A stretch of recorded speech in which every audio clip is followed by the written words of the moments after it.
हमने ना गोवा की ट्रिप प्लान की थी। ये पूरा व्लॉग गोवा के लिए है, आपके लिए है, एंड जिसको भी गोवा विजिट करना है तो फुल व्लॉग जरूर वॉच करना। So it's our first vlog for first day Goa. So यहाँ पे हम आए हुए हैं कैंडलम बीच पे, जो कि काफ़ी फेमस बीच है एंड काफ़ी लार्जेस्ट बीच है हमारा गोवा का, जो कि बहुत ज़्यादा फेमस है। हमने अपना रिजॉर्ट जो लिया हुआ था वो कैंडलम बीच पे लिया हुआ था, एंड वहाँ से हमारा जो कैंडलम बीच है, हमारे रिजॉर्ट एंड कैंडलम बीच पे जो डिस्टेंस है वो है 8 मिनट्स का। एंड फुल्ली बताओ ना तो बहुत क्लोज वन मिला हमें। एंड अगर आप कैंडलम बीच के लिए प्लान कर रहे हो, स्पेशली नॉर्थ गोवा के लिए, तो यहाँ पे ना आपको भागा बीच, कैंडलम बीच एंड कलंगूट बीच के लिए प्रॉपर्टीज बहुत सारी अवेलेबल हैं। एंड सबसे ज्यादा रशेज यहीं पे होता है, भागा बीच, कैंडलम बीच एंड कलंगूट बीचेस पे, जहाँ पे आपको बहुत रश मिलेगा। एंड सबसे अच्छी बात ये होती है एंड बेस्ट वे कि अगर आप वाटर स्पोर्ट्स लवर हो ना, तो यहाँ पे एक्टिविटीज के लिए आपके पास बहुत सारे ऑप्शन है।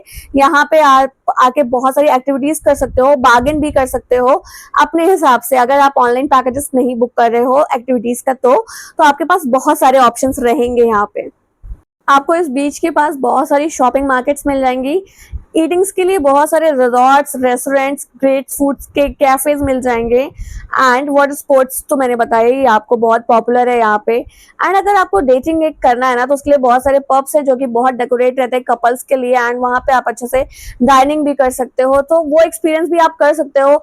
आप सनसेट देख के वहाँ पे एंजॉय कर सकते हो अपना फूड। सो वो एक स्पेशल फील देगा आपके गोवा ट्रिप को।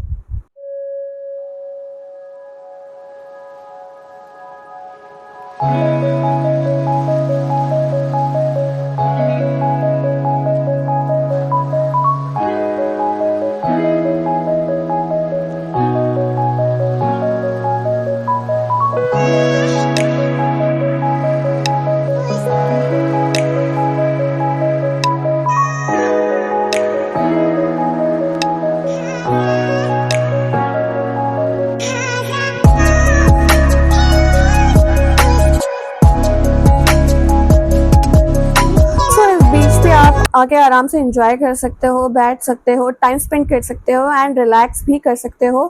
काफ़ी अच्छा एरिया लगा मुझे एंड बेस्ट बीच है। यहाँ पे आपको पूल साइड फर्नीचर्स भी मिल जाएंगी एंड उसका आपको पे करना पड़ेगा, बिकॉज वो कैफेज एंड रेस्टोरेंट से अटैच्ड होती हैं। सो यहाँ पे ना आप आके एंजॉय कर सकते हो सनसेट भी, बट हमें आपको लेके चलना है कहीं और भी। So let's see. एंड उसके बाद हम बाहर आके ना, मुझे बहुत क्रेविंग हो रही थी, तो मैंने सोचा कि मैं कुछ खा लेती हूँ। तो यहाँ पे बहुत कम शॉप्स उस टाइम पे ओपन थी, मे बी इवनिंग का टाइम आने वाला था तो ओपन होगी। सो हमने खा के निकल लिए। उसके बाद हम जाते हैं, यहाँ पे काफ़ी शॉप्स एंड रेस्टोरेंट्स थी, तो हमें यहाँ पे विजिट करना था कि कौन सी चीज़ मिल रही है यहाँ पे अवेलेबल शॉपिंग के लिए। तो हमने कुछ चीज़ें देखी एंड उसके बाद यहाँ पे पार्किंग भी है, तो वहीं पे पार्किंग पे आप अपना व्हीकल, कार, स्कूटी, सब चीज़ यहाँ पे पार्क कर सकते हो। उसका कॉस्ट अलग होता है, गोवा में पार्किंग कॉस्ट बहुत ज़्यादा है। सो वहाँ पे आपको पे करना पड़ेगा एज अ टूरिस्ट, बहुत ज़्यादा पेमेंट जाती ही जाती है आपकी पार्किंग में। सो ये वो मार्केट है, जब आप कैंडलम बीच के लिए इंटर करते हो ना, तो बहुत सारे cafes, restaurant, bars and shopping areas आपका वेट कर रहे होते हैं। यहाँ पे बहुत सारी मार्केट है जो कि सारे ऑप्शंस रखती है बीचेस के लिए भी, आपके लिए बहुत सारे क्लॉथ, कॉर्ड सेट्स वगैरह, बॉयज़ का भी रहता है, गर्ल्स का भी रहता है। सो यहाँ पे आप शॉपिंग कर सकते हो। बार्गेन इज मस्ट, क्योंकि बहुत ज़्यादा रेट वो बताते हैं एंड उसके लिए आप बार्गेन कर सकते हो। ओवर प्राइस है इस जगह का, मैं बोल रही हूँ, यहाँ की मार्केट काफ़ी एक्सपेंसिव लगी मुझे। सो यहाँ पे ना आप बार्गेन भी कर सकते हो एंड ये डिपेंड करता है वो देने वाले हैं या नहीं, बिकॉज कुछ चीज़ें हैं जो काफ़ी कॉस्टली है। सो ये तो हुआ आपका कैंडलम बीच। अब चलते हैं कलंगूट बीच, जो कि काफ़ी फेमस है एंड हम निकल चुके हैं कलंगूट बीच के लिए। एंड रास्ते में जाते जाते हमें बहुत सारे शॉप, बहुत सारे कैफेज एंड बहुत सारे ना क्लोथ्स के शोरूम से, जो कि बहुत प्रिटी लग रहे थे। मैंने बाहर से देखा, मैं एक्सप्लोर करने नहीं जा पाई। स्पेशली जा रही हूँ सनसेट के लिए, बिकॉज यहाँ पे तो काफ़ी धूप थी, तो मैंने बोला वहाँ चलते चलते आपको एक्सप्लोर करते करते मैं देखने वाली हूँ वहाँ का सनसेट। एंड हम निकल चुके हैं यहाँ से। तो यहाँ से ना हमें दिखा रहा था 15 मिनट्स का एंड हमारा काफ़ी डिस्टेंस ईजी था यहाँ पे जाना। दिस रोड इज़ अमेजिंग क्योंकि यहाँ पे ना बहुत सारे रेस्टोरेंट्स एंड क्लब्स हैं एंड ये चर्च है जो कि ये रोड को ना बहुत खूबसूरत एरिया बनाता है। बहुत सुंदर सी जगह है ये मुझे बहुत प्यारी लगती है ये रोड।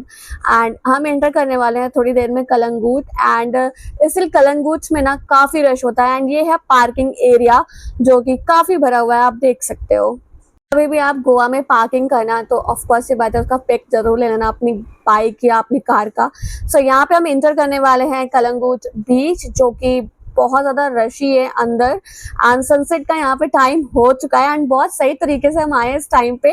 सो ये मैं इंटर कर रही हूँ, यहाँ पे एंट्रेंस है एंड काफ़ी रश है। ये ना कैंडलम एंड कलंगूट का अगर हम एक बोले ना तो कलंगूट सच में बहुत रश है। यहाँ पे आप देख सकते हो बहुत भीड़ थी यहाँ पे and Candolim beach is so restful, मतलब वहाँ पे आप आराम कर सकते हो बट यहाँ पे रेस्ट बिल्कुल भी नहीं कर सकते हो, बहुत रश है बहुत ज़्यादा। अगर आपको बीच में नहाने का मन है तो आप आराम से नहा सकते हो, पानी बहुत क्लीन है एंड मुझे एक बार बहुत पहले एलर्जी हो चुकी है तो मैं बीच पे नहाना बहुत बहुत कम करती हूँ, मुझे बहुत डर लगता है। सो यहाँ पे हमारा टाइम हो गया सनसेट का जो हम देखने आए थे। यहाँ पे बैकग्राउंड में म्यूजिक, बहुत सारे अमेजिंग सॉन्ग्स, पहाड़ी सॉन्ग्स एंड सब कुछ बहुत मज़ा आ रहा था। सनसेट मेरा बहुत अच्छा मैंने देखा एंड मैंने बहुत मज़े किए। जो चीज़ मुझे चाहिए थी वो मुझे यहाँ पे मिली, सनसेट हमें देखना था वो हमने देख लिया and this is fully best vlog ever. And फिर हमने शॉपिंग वगैरह करी थोड़ी बहुत एंड फिर हम बैक टू अपने रिजॉर्ट आ गए कैंडुलम में जो कि बहुत अमेजिंग है। ये आप देख सकते हो कितने सारे बार्स एंड कैफ़ेज़ हैं जो कि बहुत अमेजिंग है एंड ओपन रहते हैं 12 बजे या 2 बजे तक ओपन रहते हैं। चलो वेट करो, गोवा के नेक्स्ट पार्ट में बहुत अमेजिंग चीज़ और आने वाली है। सो नेक्स्ट ब्लॉग में मिलते हैं। टाटा बाय एंड शेयर जरूर करना इस वीडियो को।